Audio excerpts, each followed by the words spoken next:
কি করছো? এই যে আজকে লাঞ্চ করছি। এই যে তুমি আমার জন্য কত কষ্ট করে সব সিদ্ধ খাবার রান্না করেছো, তাই না? কি কি সিদ্ধ খাবার রান্না করেছো? আমি কি কি সিদ্ধ করেছো? এটা হচ্ছে চিচিঙ্গা সিদ্ধ। এটা কি? এটা মিষ্টি কুমড়ার শাক না? হ্যাঁ এটা হচ্ছে বরবটি। হ্যাঁ। আর এটা হচ্ছে ঢেঁড়স। আর হ্যাঁ এটা বাঁধাকপি না? হ্যাঁ।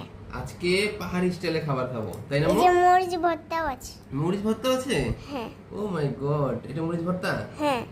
ও, আজকে প্রথম আমি মরিচ ভর্তাতে পাহাড়ি স্টাইলে খাবার খাবো। আমি আমার মেয়েকে বলেছিলাম যে আমি সিদ্ধ খাবার খাবো, আমার খেতে ইচ্ছে করেছে। আমি সবকিছু কিনে দিয়ে গিয়েছি। আমার মেয়ে আর হচ্ছে মেয়ের মা দুজন মিলে এই যে আমার জন্য সিদ্ধ খাবার করেছে, সিদ্ধ সবজি সবকিছু।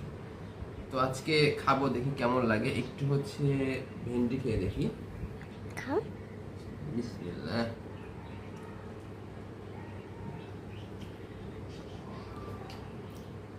আম্মু, মাশাআল্লাহ, মজা তো। আমার হাতে অনেক মজা। সত্যি তো মজা।